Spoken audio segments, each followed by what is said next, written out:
예배에 오신 모든 분들을 주님의 이름으로 환영하고 축복합니다. 우리 옆에 계신 분들 바라보며 새해 복 많이 받으세요. 이렇게 한번 좀 축복해 주겠습니까? 예, 새해 하나님의 은혜 가운데 성령 충만하며 나가는 우리 모든 성도님들 되시기를 주님의 이름으로 축원합니다. 예, 지금 특별 새벽 예배가 계속해서 진행 중에 있는데요. 특별히 토요일에는 우리 다음 세대, 우리 주일학교 어린이들과 중고등부 어린이들, 그 청소년들, 그리고 우리 청년들과 함께 기도하는 시간을 갖고자 합니다. 그래서 가정에 있는 우리 모든 아이들, 그리고 청소년들, 청년들 함께 모두 데리고 오시면 좋을 것 같고요. 그때 우리 어른들께서도 함께 기도함을 통해서 우리 믿음의 공동체가 기도 가운데 서로 축복하고 또한 서로 격려하고 하나님의 은혜 가운데 2019년도를 시작했으면 좋겠습니다. 그래서 제가 작년에는 독감에 걸려서 그 기도를 일일이 다 하지를 못했는데 이번에는 몸 관리를 철저히 했습니다. 그래서 병균이 틈타지 못하도록 굉장히 정결한 삶을 살고 있습니다. 그래서 안심하시고 그 청정, 그 아무 균도 묻지 않은 그런 모습으로 함께 기도하며 나가기를 원하는데요. 그래서 우리 성도님들께서도 함께 기도함을 통해 우리 교회가 하나님의 은혜 가운데 거하는 그 2019년도가 되기를 위해서 함께 기도하며 나가는 모든 성도님들 되시기를 주님의 이름으로 축원합니다. 저는 오늘 여호와께서 사랑하셨기 때문이라 라는 제목을 가지고 함께 하나님의 말씀을 나누기를 원합니다. 장로회 신학대학교에 현요한이라는 조직신학 교수님이 계십니다. 저도 학교 다닐 때 이분으로부터 수업을 배웠었는데 이분 자체로도 굉장히 유명한 신학자고 또 굉장히 많은 학생들에게 존경받는 그러한 교수님이십니다. 그런데 이분보다도 더 유명하고 또한 우리나라에 큰 역할을 하신 분이 있는데 그분의 아버님 되시는 현신규라는 박사님이 계십니다. 근데 이분은 무엇에 관한 박사냐면 우리나라 최초의 인목학자라고 합니다. 그래서 나무 박사로서 최초로 나무에 관해서 연구를 하셔서 박사학위를 받으신 분인데 이분이 우리나라 산림 녹화 사업에 굉장히 많은 공을 세우셨고 또한 그것에 많은 이바지를 하신 분이 바로 이 현신규 박사님이죠. 지금 우리나라 곳곳 산림을 보면은 다 산들마다 나무가 빽빽하고 하다못해 우리 대신동 주변을 감싸고 있는 이 구덕산만 보더라도 산림이 굉장히 빽빽하게 감싸고 있는 그러한 모습을 볼 수가 있을 것입니다. 그런데 우리나라가 원래부터 이렇게 나무가 많았던 나라가 아니라 19세기에 그 선교사들이 처음 와서 우리나라에 대한 소감을 글로 남겼는데 그때 어떤 소감을 남겼냐면은 조선은 적색과 백색의 나라이다라는 그러한 말을 했다고 합니다. 그 백색이란 뭐냐면 삼국 사람들이, 조선 사람들이 입고 있던 옷이 다 하얀색 옷이라서 백색의 나라고, 적색이란 무슨 뜻이냐면 산들이 엄청나게 많은데 산들마다 민둥산, 즉 나무가 없이 뻘건 흙만 있어서 민둥산들이 많아서 이렇게 한국의 풍경을 보면은 거리에는 흰색 옷을 입은 사람, 그리고 멀리 내다보면은 뻘건 민둥산들이 있어서 적색의 나라다라는 이러한 평가를 했다고 합니다. 그리고 이것이 선교사들뿐만 아니라 우리나라의 초기 근대 소설을 쓰신 이 김동인이라는 분이 있는데 이 김동인이라는 분의 단편 소설에 보면은 붉은 산이라는 소설이 있습니다. 그런데 이 소설에 보면은 우리나라 만주로 간 유민들이 이 조선, 한국을 그리워하면서 얘기를 하는데 그때 이런 얘기를 합니다. 붉은 산이 보고 싶습니다라는 그런 얘기를 합니다. 그래서 그 단편 소설의 이름이 붉은 산인데 그만큼 우리나라 산하를 보면은 산이 붉게 물들어 있어서 단풍이나 그런 것으로 붉게 물들어 있는 것이 아니라 산 자체가 민둔산이라서 나무가 없어서 붉은색을 띠고 있어서 적색의 산, 붉은 산이라는 이름이 우리나라 산의 고유명사인 적이 참 많았다는 것입니다. 그런데 이렇게 구한 말만 해도 조선시대만 해도 우리나라 산에 나무가 별로 없었는데 일제강점기 때 일제가 태평양 전쟁 때 수탈에 가서 나무를 굉장히 많이 베어갔고 그리고 6.25 전쟁 때는 한국 곳곳에서 전쟁이 일어나서 모든 산하가 불탔기 때문에 1950년도 초반만 하더라도 우리나라 전체 산림의 50%가 나무가 없는 민둥산으로 이루어져 있었고 그래서 비만 오면은 산사태가 나고 그리고 사람들이 겨울만 되면은 이 나무를 떼다가 땔감으로 썼기 때문에 나무가 갈수록 없는 그러한 모습이 있었죠. 그래서 이 민둥산을 방치할 수가 없어서 이승만 대통령 때부터 산림 녹화 산업을 했는데 이 땔감을 대체할 만한 연료도 없고 또한 우리나라 땅이 워낙 척박해서 나무를 심어도 나무가 잘 자라지 않기 때문에 이것을 실패했었다고 합니다. 그래서 박정희 대통령 때 들어서서 산림청이라는 기관도 만들고 또 연탄을 만들어서 땔감을 대신할 만한 그러한 연료도 만들고 또한 식모기를 제정해가지고 나무를 열심히 심는 사업을 했는데 우리나라 토양 자체가 워낙 돌이 많고 척박해서 이게 거의 성공을 하지 못하고 실패 위기에 있었다는 거죠. 그런데 이때 어떤 분이 공을 세우냐면은 이 현신규 박사님이란 분이 미국에 있는 나무 품종, 미국의 북부지방에 나오는 그 나무 품종이 있는데 그 리기다라는 소나무가 있고 그 다음에 남부에 나오는 테다라는 소나무가 있는데 이 두 개를 합쳐가지고 리기테다라는 소나무라는 새로운 품종을 만들어냅니다. 그런데 이 품종이 추위에도 강하고 빨리 자라고 그리고 목재 자체가 튼튼하기 때문에 그것을 심어서 우리나라 산림 녹화를 하는데 이분이 공을 세웠습니다. 그래서 우리나라 산에 가면은 소나무들이 굉장히 많은데 그 소나무가 이 현신규 박사님이란 분이 품종을 만든 리기테다종이 우리나라 소나무의 대부분을 차지하고 있고요. 또한 이 소나무가 나중에는 미국으로 수출을 해서 미국의 탄광지대를 다시 녹화로 만드는데 굉장히 많은 역할을 하는 그러한 일도 했다고 합니다. 그리고 또 이분이 만든 나무가 또 하나가 있는데 그게 뭐냐면 은수원 사시나무라는 나무가 있습니다. 이 은수원 사시나무는 유럽이 원산지인 은백양이라는 나무랑 그리고 우리나라 수원이 원산지인 토종 사시나무를 교접을 해가지고 만들었는데 이 나무는 돌이 많은 곳에서도 잘 자라고 그리고 가파른 산길에서도 잘 자라서 우리나라 야산이나 또한 웬만한 산에 이 은수원 사시나무를 심어서 우리나라를 녹화하는데 큰 공을 세웠다고 하죠. 그래서 이 은수원 사시나무를 다른 이름으로 뭐라고 부르냐면은 현 사시나무라고 부르는데 그 이유가 뭐냐면 박정희 대통령이 이 현신규 박사님의 공을 치하해서 이 나무 이름에다가 현신규 박사님의 현이라는 성을 붙여서 현 사시나무라는 그러한 이름을 붙였다고 합니다. 그래서 이분이 품종을 개량한 이 두 개의 나무 그리고 포플러 나무도 이분이 품종을 개량했는데 이것을 통해서 우리나라 가로수로 있는 나무의 대부분이 이분이 품종을 개량한 나무들이고 또한 우리나라 산림에 있는 소나무와 사시나무가 이분을 품종을 새로 개발해서 만든 그러한 나무라고 합니다. 그런데 이 은수원 사시나무는 품종이 얼마나 좋은지 뉴질랜드에 나무병이 들어서 뉴질랜드 산하가 황폐해졌던 적이 있는데 그때 1980년대 때 이 은수원 사시나무를 수출해서 뉴질랜드 녹화 사업에 공을 세우는 그러한 일도 있었다고 하죠. 그래서 유엔에서 1982년도에 어떠한 보고서를 제출했냐면 2차 세계대전 이후에 산림 녹화에 성공한 유일한 나라는 한국밖에 없다라는 그러한 보고서를 제출하기도 했고 그리고 레스터 브라운이라는 굉장히 유명한 산림학자고 환경운동가가 있습니다. 근데 이 사람도 뭐라고 얘기했냐면 이 한국의 산림이 보호되고 이렇게 민둥산밖에 없던 한국이 푸르른 숲을 유지할 수 있는 것은 거의 기적 같은 일이다라는 그러한 평을 내서 이 사람 책에 보면은 한국의 사례를 조사하고 또한 한국의 사례에 대해서 발표를 하면서 제3세계나 아프리카에도 한국과 같은 이러한 품종의 나무를 개발해서 녹화 사업을 해야 된다라는 그러한 보고서를 제출하기도 했다는 것입니다. 그런데 이렇게 우리나라가 채 1960년대만 해도 전체 산림의 50%가 나무가 없는 민둥산이었는데 이렇게 푸르른 녹화 사업을 이룰 수 있었던 이유가 무엇이겠습니까? 그 이유는 첫 번째로 풀뿌리를 캐어먹을지언정 미래에 대한 소망을 가지고 이 식목일이라는 걸 지정해서 나무를 열심히 심은 말 그대로 울면서 씨앗을 뿌린 그런 우리 조상들, 우리 믿음의 선배들의 공이 있었기 때문에 이것이 가능했을 것입니다.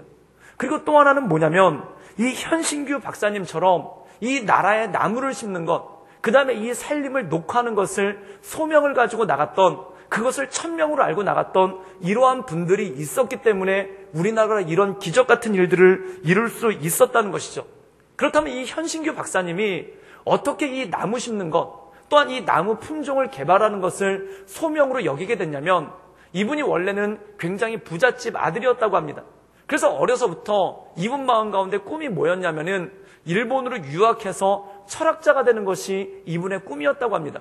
그래서 중학교 다닐 때 공부를 잘해서 일본으로 유학을 가기 위해서 일본의 한 인문계 고등학교에 입학 허가서를 제출을 하고 그걸 통해서 입학 허가까지 받는 그러한 일도 있었죠. 근데 이분이 일본 고등학교로 유학을 가려는 찰나에 집안이 망해버린 겁니다. 그래서 집안이 망해서 이분이 도저히 공부할 수 없는 상황이 돼서 결국 어떻게 됐냐면 유학을 포기하고 한 농업고등학교로 진학을 하게 됩니다. 그런데 이분이 마음이 굉장히 절망적이고 힘들었죠. 그 이유가 뭐냐면 원래는 인문계 고등학교를 가고 싶고 또한 인문계 고등학교를 가서 철학을 공부하고 싶었는데 뜻하지 않게 집안의 어려움으로 인해서 농업고등학교를 가게 된 거예요. 그러니까 이분 마음이 굉장히 힘들고 어려워서 1년 동안은 학교도 제대로 다니지 않고 굉장히 많은 방황을 했다고 합니다. 그런데 이분이 어떤 신학 서적을 읽다가 그 서적에서 많은 감명을 받아서 그가 어떤 마음을 갖게 됐냐면 이왕 농업학교에 들어온 거 우리나라 살림을 위해서 연구를 해보자. 그래서 이 살림학에 이분이 최초로 연구를 하기 시작했다는 겁니다. 그런데 이분이 살림학을 처음 시작할 때 이 나무를 연구한다고 하니까 그때 많은 사람들이 이런 얘기를 한 거예요. 도대체 나무는 연구해서 뭐에 쓰려고 하느냐? 이 나무라는 것이 좋게 보면 가구를 만드는 재료고 그리고 나쁘게 보면 땔감 정도밖에 안 되는 건데 이 지천에 깔려있는 나무는 연구해서 뭐 할 거냐라는 그러한 비난을 많이 받았다고 합니다. 그런데 이분이 나무 연구에 외길을 가고 이 나무 연구가 자기의 천명인 것을 알고 그 어려웠던 시절에 혼자 나무에 대해서 공부를 하고 연구를 해서 나중에 이분이 우리나라 서울대학교 농업대학의 살림학과를 만드는데 일조하기도 하고 우리나라 최초의 나무 박사님으로 인정받는 그러한 모습이 그 안에 있었다는 것입니다.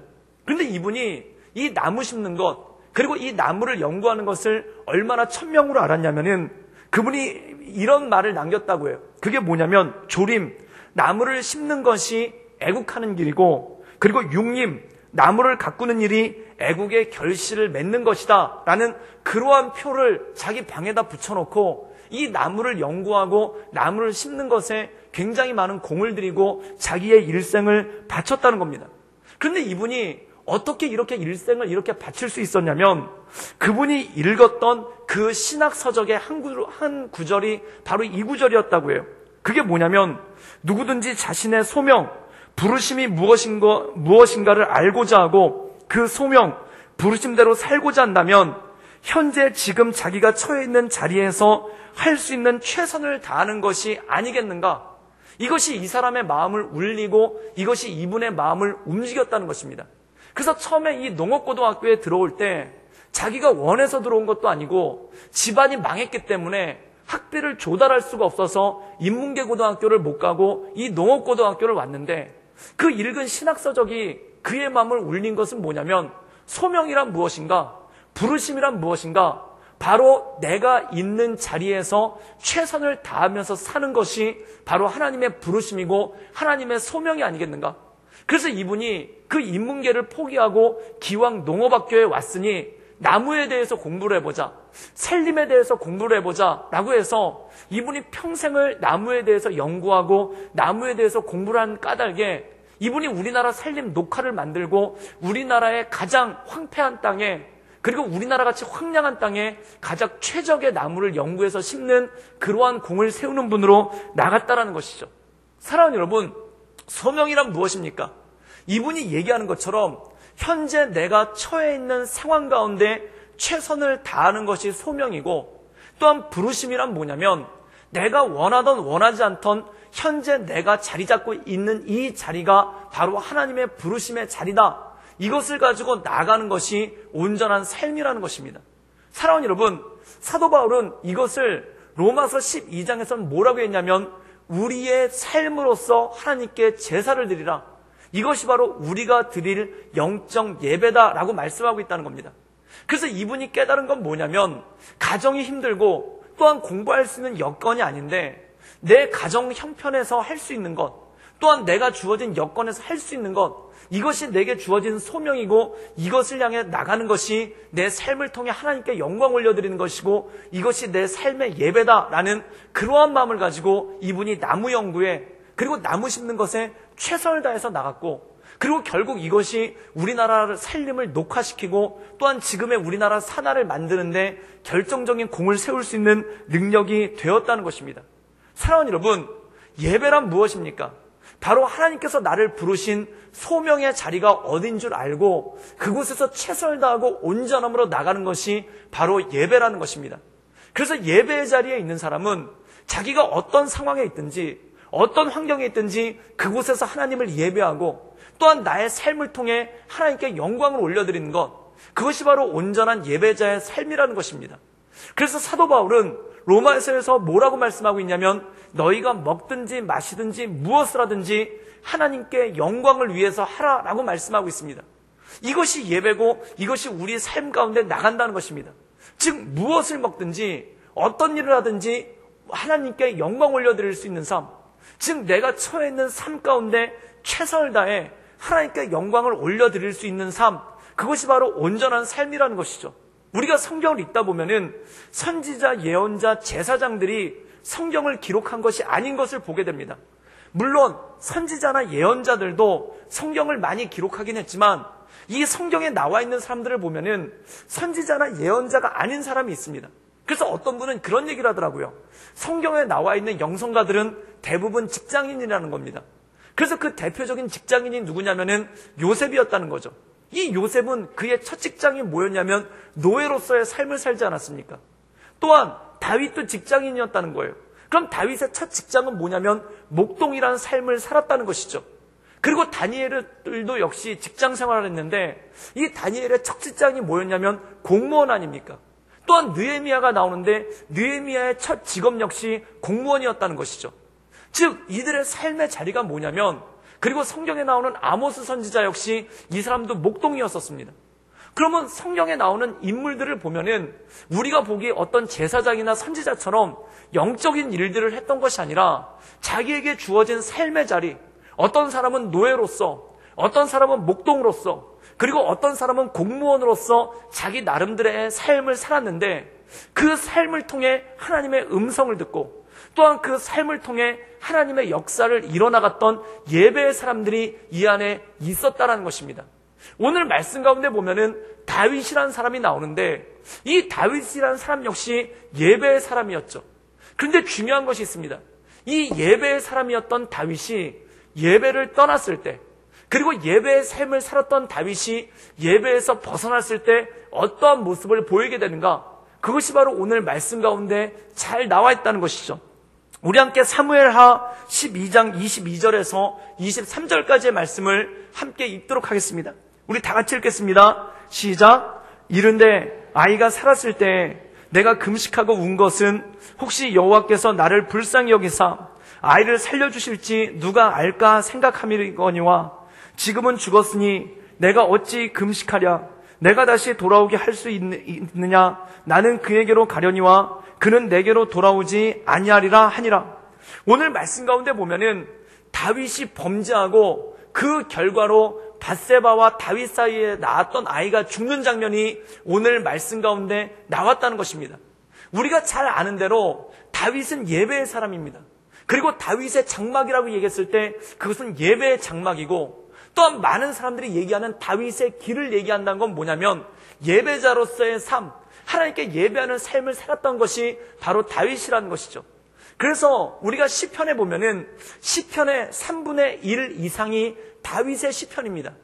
그래서 이 다윗의 시편을 보면은 그가 예배의 시로서 하나님께 찬양시를 지어 올렸는데, 이 찬양시가 언제 불렀던 찬양이냐면 그가 목동이었을 때 양들을 치면서 이 전원에 나가서 목동으로서의 삶을 살 때 그가 불렀던 예배의 노래가 있고, 또한 그가 장군으로서 전쟁터에 나갔을 때 그 전쟁터에서 불렀던 예배의 노래가 있고, 또한 그가 사울로부터 억울한 일을 당해서 쫓겼을 때 그 도망자로서의 삶을 살면서 불렀던 예배의 노래가 있고, 또한 그가 자기가 사랑하던 사람들로부터 배신을 당해서 그들로 하여금 그들에게 큰 어려움을 겪었을 때 그 어려움 가운데 쓴 예배의 노래가 있었다는 겁니다.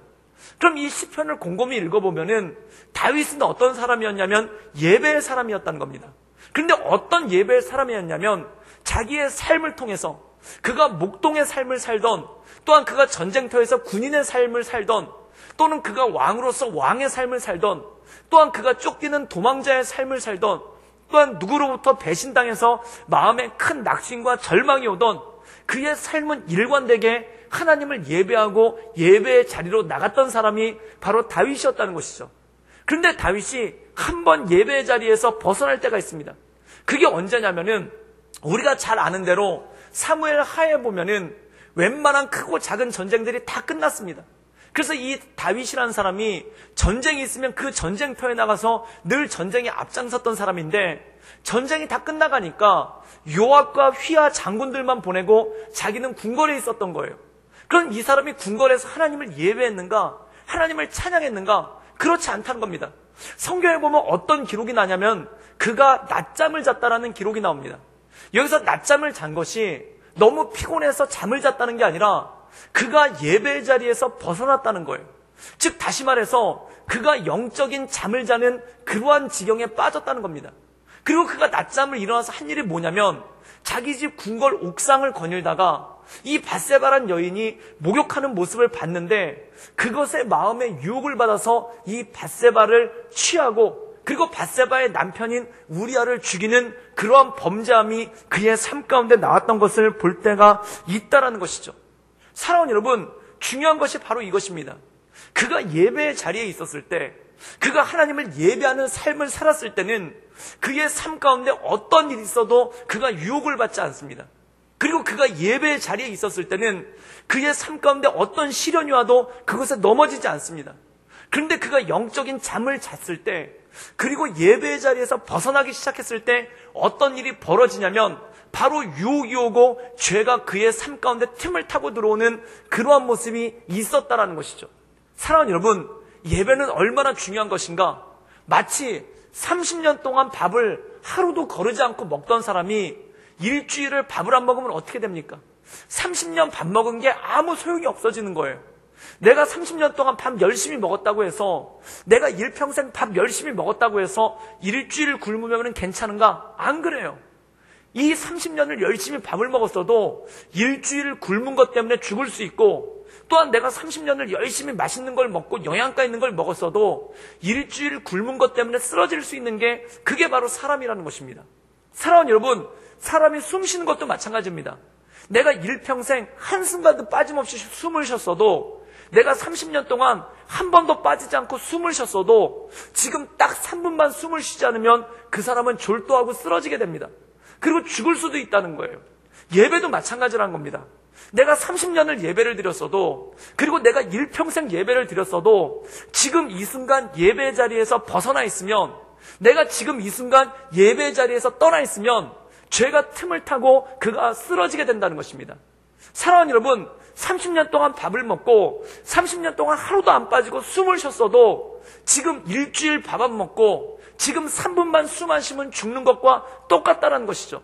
이 다윗이라는 사람이 일평생 예배했던 사람이고, 이 다윗이라는 사람이 어떤 상황에서도 하나님을 찬양했던 사람인데, 한순간 예배 자리로부터 벗어나니까, 또한 한순간 예배 자리로부터 떠나니까 죄가 그의 마음에 틈을 타기 시작하고 죄악이 그를 쓰러뜨리는 그러한 모습 가운데 빠지고 말았다는 것입니다. 사랑하는 여러분, 예배 자리로부터 떠나면은 죄가 그 안에 들어오기 시작한다는 겁니다. 우리가 제일 대표적으로 알 수 있는 것이 바로 사울이라는 사람입니다. 이 사울이라는 사람이 예배 자리에 있었을 때, 그리고 성령 충만했었을 때는 뜨거운 왕으로서 예언도 하고 또한 여러 가지 일들을 행하면서 나라를 지켰던 위대한 왕이었습니다. 그런데 그가 한순간 예배의 자리를 떠나는 거예요. 그런데 이 예배의 자리를 떠났을 때 어떤 일이 벌어지냐면 악신이 들어와 그의 마음을 번뇌케 했다라고 말하고 있습니다. 성경 기록에 보면 그가 예배의 자리에 떠났을 때 어떤 일이 생기냐면 악신이 들어와 그의 마음을 염려케 하고 번뇌케 했다는 거예요. 사랑하는 여러분, 그 이후에 어떤 일이 벌어지냐면 다윗을 미워하는 거예요. 여러분, 우리가 성경을 한번 읽어보십시오. 사울이 다윗을 미워할 이유가 뭐가 있습니까? 다윗이 아무리 뛰어난 사람이라 해도 이 둘의 나이 차이가 40년이나 납니다. 사울은 60대였고 다윗은 이제 20대 초반인 거예요. 그럼 그 가운데 있는 요나단은 40대였는데 질투를 하고 미워하려면은 40대인 요나단이 다윗을 경쟁자로 여기고 다음 세대 경쟁자로 여기고 질투해야지. 요나단은 멀쩡한데 60이 훨씬 넘은 사울이 20밖에 안 된 다윗을 질투한다는 거예요. 그 이유는 무엇입니까? 다윗을 질투하려고 질투한 게 아니라 빈자리로 죄가 파고 들어오는 거예요. 마치 빈 공간으로 다른 것이 파고 들어오듯이 예배의 자리가 비었을 때 예배의 자리가 그의 삶 가운데 떠났을 때 그 빈 공간으로 죄가 타고 들어온다는 겁니다. 성경에 보면 비슷한 게 나오는데 창세기 4장에 보면 가인과 아벨이 나옵니다. 사랑하는 여러분, 가인이 예배의 자리에서 떠났어요. 말씀에 보면은 하나님께서 가인의 제사를 연락하지 않으셨다라고 얘기하는데 그 하나님께서 예배를 연락하지 않은 이유가 무엇입니까? 하나님께서 가인을 싫어해서 가인의 제사가 마음에 안 들어서 연락하지 않았다는 겁니까? 그 말씀을 본질적으로 보면은 이 가인이라는 사람이 전심으로 하나님께 예배하지 않은 거예요. 즉 그가 예배의 자리에서 떠나 있었고 형식적으로만 하나님께 예배하고 겉모양으로만 하나님께 예배드린 거예요. 이 사람 자체가 예배의 자리에서 떠나 있었다는 겁니다. 예배의 자리로부터 떠나 있으니까 그의 마음 가운데 어떤 마음이 틈을 타고 들어오냐면 아벨을 미워하고 아벨을 증오하는 마음이 그 마음 가운데 들어왔더라는 겁니다. 사랑하는 여러분, 하나님께서 아벨의 제사는 받고 가인의 제사를 받지 않았다는 게 아벨을 죽일 만한 일입니까? 그것이 아벨을 질투할 만한 일입니까? 그것이 아벨을 때려 죽일 만큼 증오할 만한 일입니까? 그렇지 않은 거예요. 그런데 예배의 빈자리, 하나님으로부터 떠나 있는 빈자리에 죄가 급속도로 들어왔다는 것입니다. 사랑하는 여러분, 생각해 보십시오. 밧세바가 한눈에 보면 아름다워서, 밧세바가 이 다윗이 한눈에 보면 아름다울 정도로 미모의 여성이기 때문에 다윗이 이 여자를 아내로 취한 것입니까? 그게 아닌 거예요. 한눈에 봐서 반해서가 아니라, 한눈에 봐서 그 여자가 눈에 들어와서가 아니라, 이 예배의 빈자리, 그 마음의 빈자리에 죄가 타고 들어왔기 때문에 그런 일이 생겼다라는 것입니다. 사랑하는 여러분, 죄는 우리의 빈자리를 타고 들어옵니다. 유혹도 마찬가지입니다. 내가 뭔가를 향해서 내가 하나님께서 주신 비전을 가지고 또한 하나님께서 주신 예배의 자리로 또한 성령 충만하라고 할 때 죄는 들어오지 않습니다.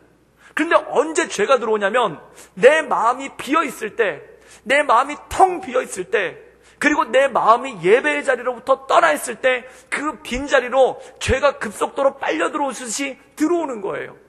사랑하는 여러분, 그래서 예수님께서 어떤 말씀을 하시냐면은 한 귀신이 마음에서 나갔는데 그 귀신이 떠돌다가 다시 돌아왔는데 그 자리가 비어있더라는 거예요.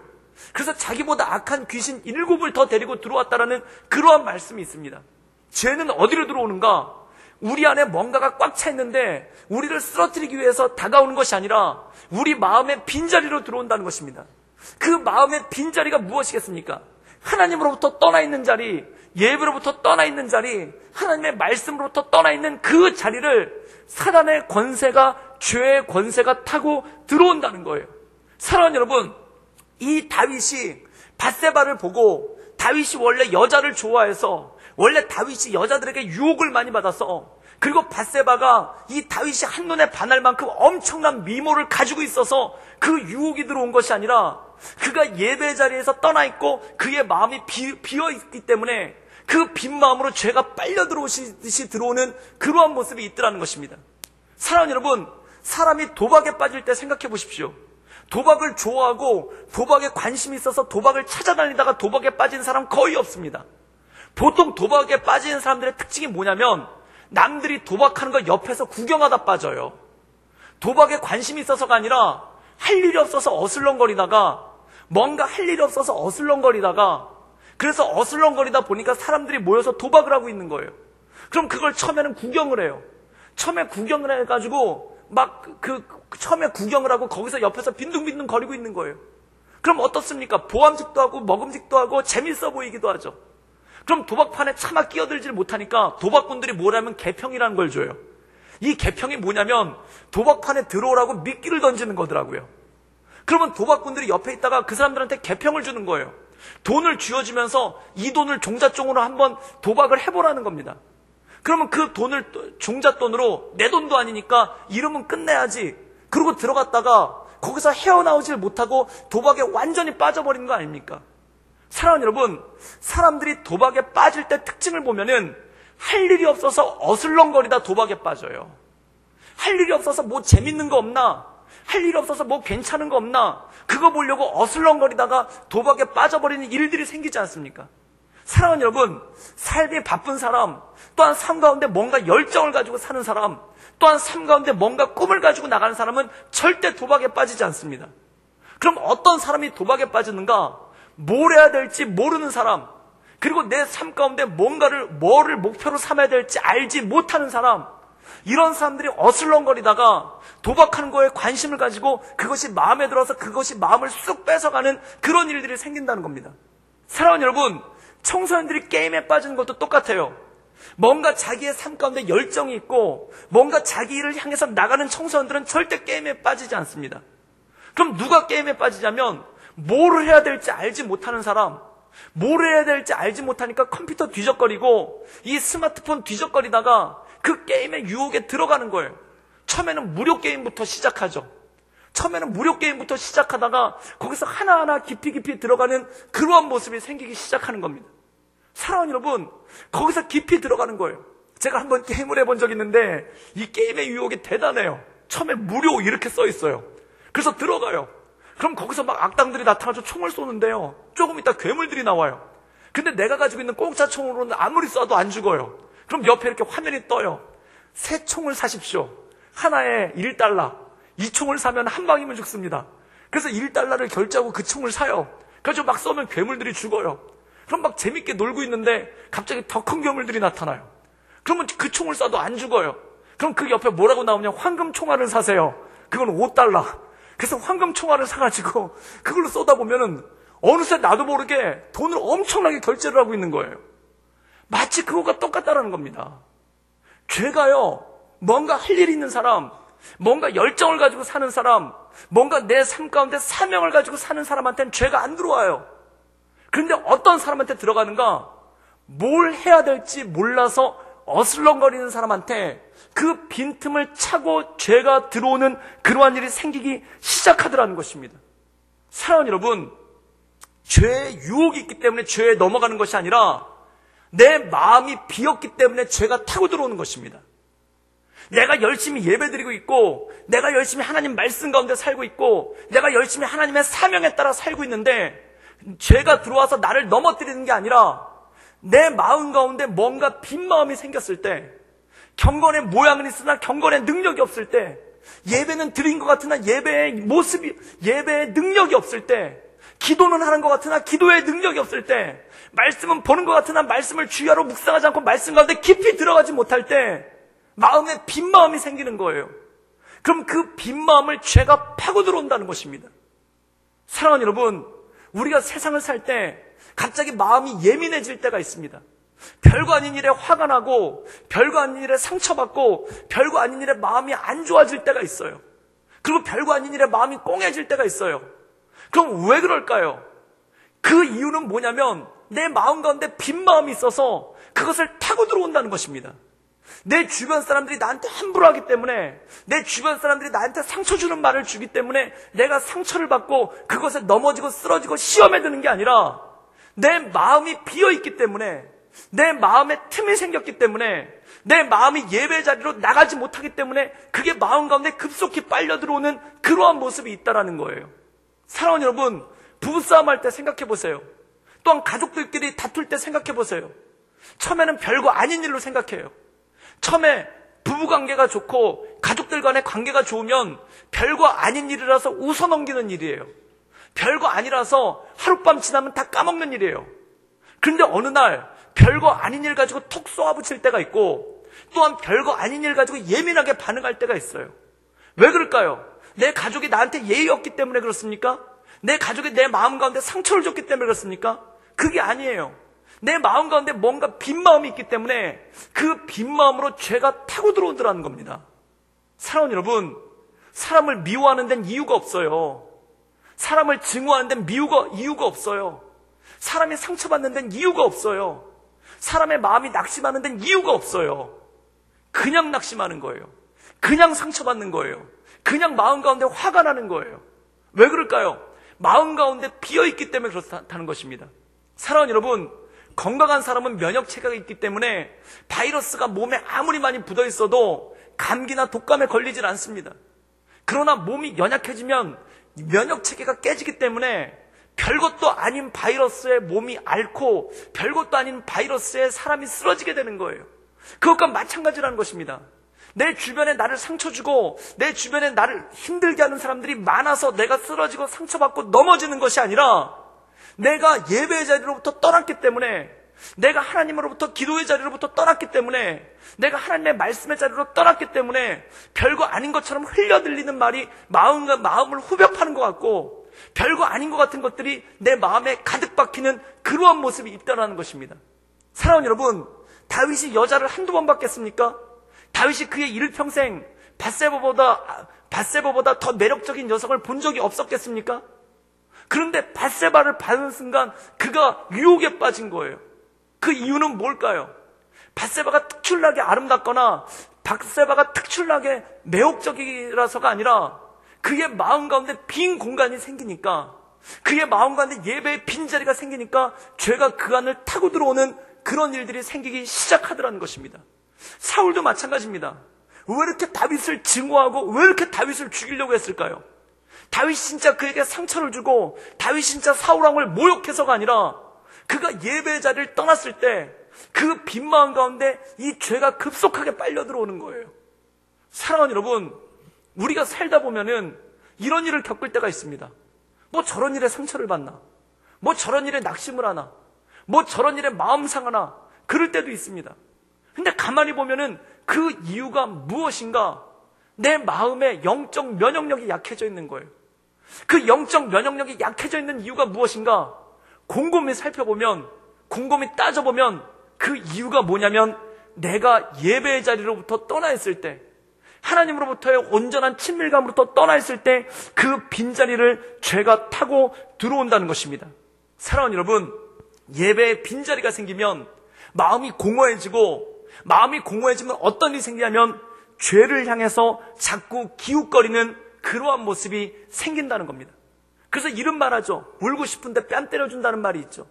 울고 싶은데 누가 뺨 때려준다는 말이 있습니다. 그 뺨 때려준 게 상처가 되는 게 아니라, 뺨 때린 게 마음이 힘든 게 아니라 이미 마음 자체가 힘들어 있는 거예요. 이미 마음 자체가 울고 싶은 거예요. 그래서 누가 하나 톡 건들면은 거기서 터져버리고 거기서 무너져버리고 거기서 쓰러져버리는 그러한 일들이 생긴다는 거죠. 마치 다윗이 넘어진 것이 그것과 똑같다라는 것입니다. 밧세바의 유혹이, 밧세바란 여인이 강력했기 때문에 넘어진 것이 아니라 그의 마음이 이미 죄에 기웃거리고 있고 그의 마음이 이미 죄를 향하고 있기 때문에 이 밧세바란 여인이 나타났을 때 이것이 일순간 와르르르 무너져버리는 그러한 모습이 생기고 말았다는 것이죠. 사랑하는 여러분, 그래서 예수님은 어떻게 말씀하시는가? 하나님은 영이시니 예배한 자가 신령과 진정으로 영과 진리로 예배할지어다 말씀하고 있습니다. 이 영과 진리로 예배한다는 것, 신령과 진정으로 예배한다는 것은 무엇입니까? 말 그대로 신명기에 나온 것처럼 내 마음과 뜻과 힘과 정성을 다하여 하나님께 예배하며 나가는 것, 내 삶을 하나님의 예배로서 꽉 채우는 것, 그리고 내 삶 가운데 하나님께 예배하며 나가는 것으로 꽉 채우는 것이 바로 영과 진리로 예배하는 것, 신령과 진정으로 예배하며 나가는 그 모습이 그 안에 생기기 시작한다는 것입니다. 사랑하는 여러분, 요즘에 별거 아닌 일로 마음 상하고 별거 아닌 일로 마음에 낙심이 오고 또한 뭘 해야 될지 몰라서 우왕좌왕하고 있다면 여러분의 마음을 하나님께 예배함으로 온전함으로 채울 수 있기를 주님의 이름으로 축원합니다. 전심으로 예배하십시오. 온 마음을 다해 예배하십시오. 온 마음을 다해 주께로 가까이 나가려고 애쓰시고 발버둥 치십시오. 그러지 않으면 죄의 먹잇감이 된다는 거예요. 그래서 베드로 후서에 보면은 사자가 먹잇감을 찾듯이 사단이 우리의 영을 찾고 있다고 말씀하고 있습니다. 이것은 무엇입니까? 우리가 예배의 자리로부터 떠나갔을 때, 우리가 하나님과의 친밀감을 잃어버리기 시작했을 때, 그때 물려버리고 그것에 쓰러지고 마치 사자에게 끌려가는 어린 양처럼 우리의 영혼이 무너진다는 것이죠. 사랑하는 여러분, 사람이 시험에 들 때 보면은 정말 별거 아닌 일에 시험에 듭니다. 사람이 상처받을 때 보면은 정말 별거 아닌 일에 상처받습니다. 그리고 사람이 낙심하려면 정말 아무것도 아닌 일에 낙심합니다. 그 이유가 뭘까요?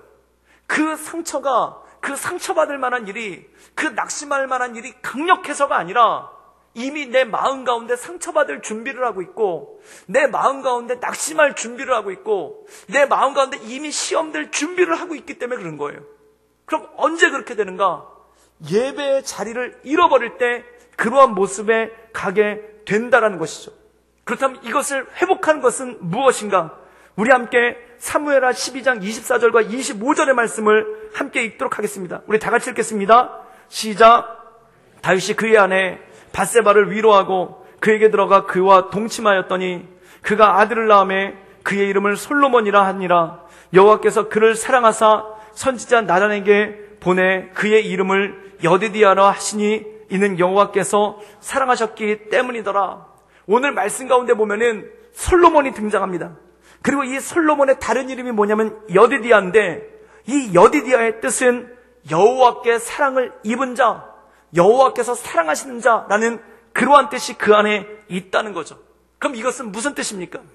다윗이 그의 범죄함으로 인해, 다윗이 그의 죄를 지음으로 인해 그 무너진 예배의 장막을 하나님께서 솔로몬을 통해 재건하시고, 그리고 솔로몬을 통해 이스라엘의 예배의 집을 다시 세우시겠다는 말씀이 오늘 말씀 가운데 나와 있다는 것입니다. 사랑하는 여러분, 우리 삶 가운데 중요한 것은 무엇입니까? 우리 삶 가운데 회복해야 되는 것은 무엇입니까? 바로 예배를 회복하는 것입니다. 교회는 참 신기한 곳입니다. 예배가 뜨겁지 않으면 다른 게 뜨거워져요. 예배가 뜨겁지 않으면 이상하게 다른 게 뜨거워져요. 그래서 교회가 힘들어지고 어려워지고 근심 가운데 빠질 때가 있습니다. 그런데 예배가 뜨거워지면은 다른 것은 다 아무것도 아닌 게 돼요. 예배가 전심으로 뜨겁게 나가면은 예배 위에 다른 것들은 다 그럴 수도 있는 일이고 별거 아닌 일이고 아무 일도 아닌 거예요. 그런데 예배가 뜨겁지 않으면 어떻게 되냐면 눈꽃만한 일도 걸림이 되고, 또한 손톱만한 일도 넘어짐이 되고, 또한 아무것도 아닌 말 한마디가 교회를 둘로 쪼개기도 하고 셋으로 쪼개기도 하는 그러한 일들이 생기기 시작한다는 겁니다. 마찬가지란 겁니다.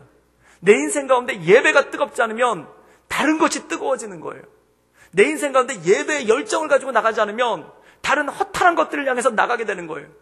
그래서 에베소서 5장 16절부터 20절까지는 뭐라고 말씀하고 있냐면, 우리가 함께 마지막으로 자막을 통해서 이 말씀을 나누기 원합니다. 우리 다 같이 읽겠습니다. 시작. 세월을 아끼라. 때가 악하니라. 그러므로 어리석은 자가 되지 말고 오직 주의 뜻이 무엇인가 이해하라.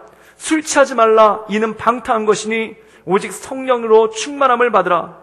시와 찬송과 신령한 노래들로 서로 화답하며 너희의 마음으로 주께 노래하며 찬송하며 범사에 우리 주 예수 그리스도의 이름을 항상 아버지 하나님께 감사하며.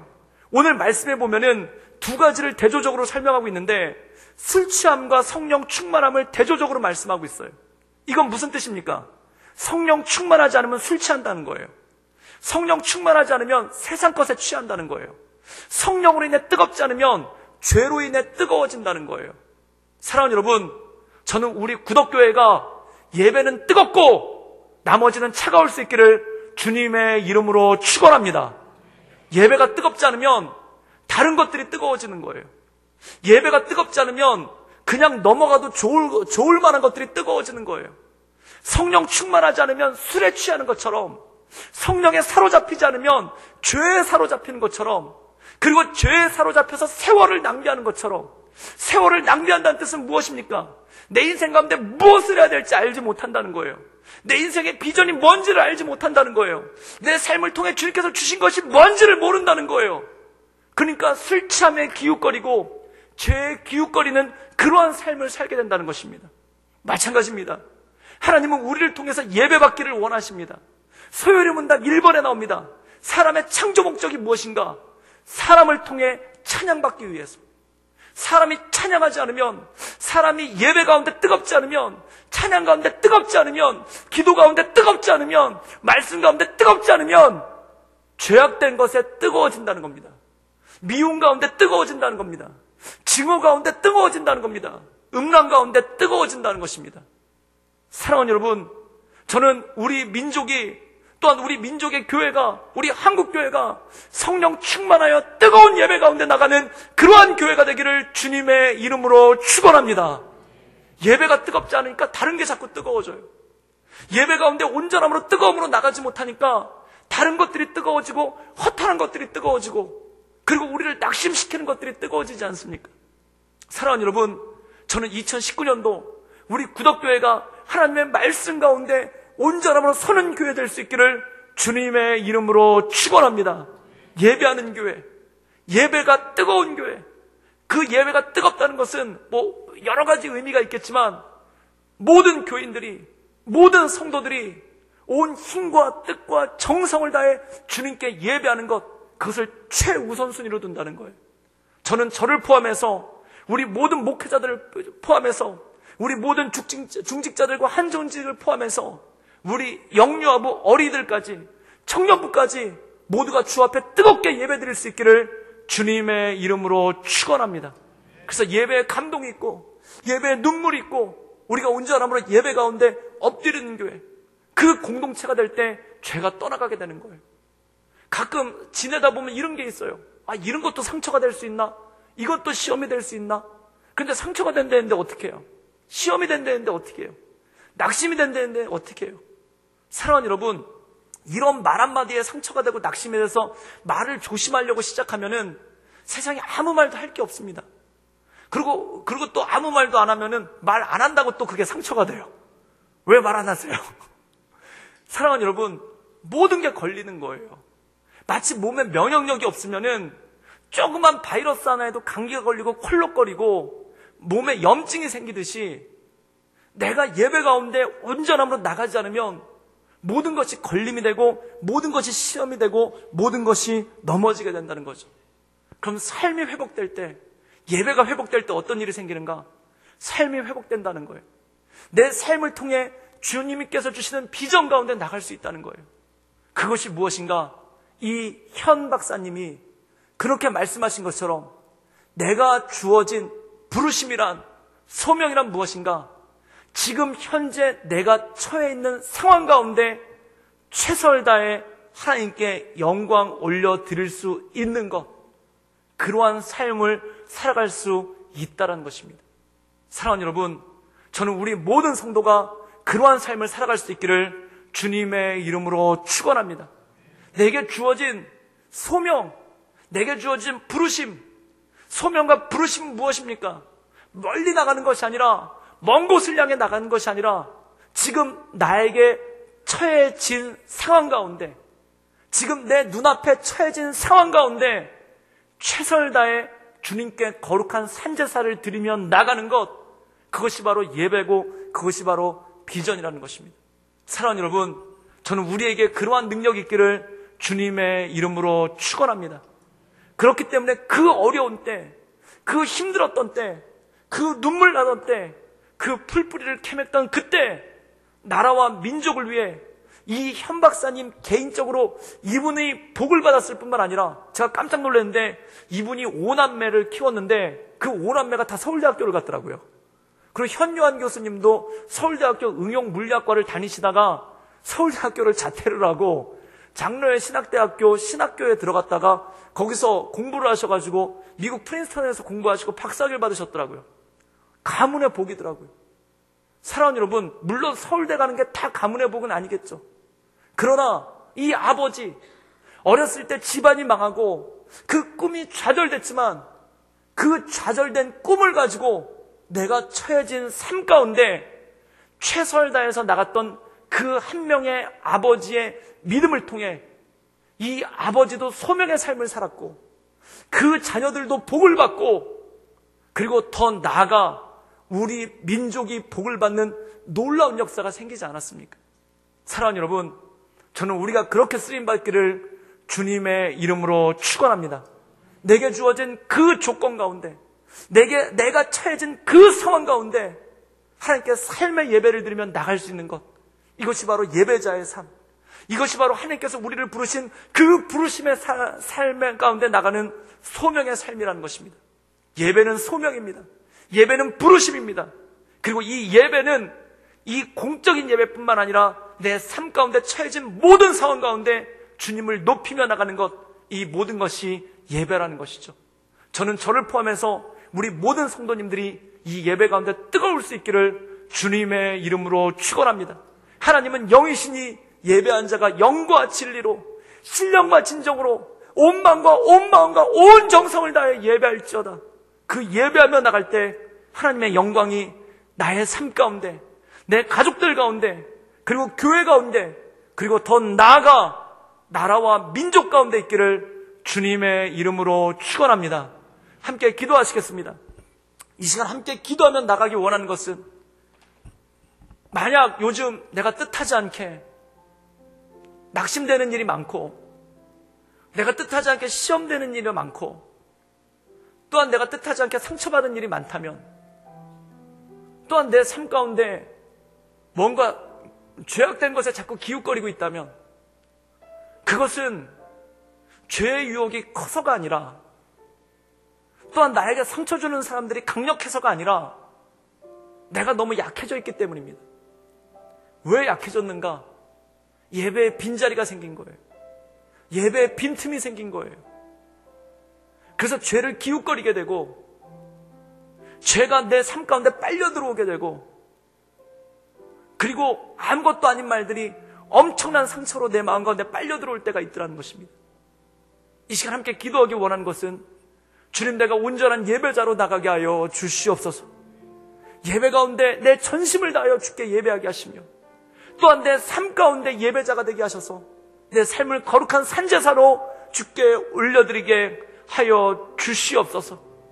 그리하여 내 삶을 통해 주님 영광 받으시며, 내 삶을 통해 하나님의 거룩한 일들이 나타나게 하시며, 내 처한 모든 상황 가운데 하나님의 온전한 열매들이 일어날 수 있도록 주님 나를 붙잡아 주시고 나를 인도하여 주시옵소서. 우리 다 같이 간절한 마음으로 하나님께 기도하며 나아가겠습니다. 함께 기도하시겠습니다.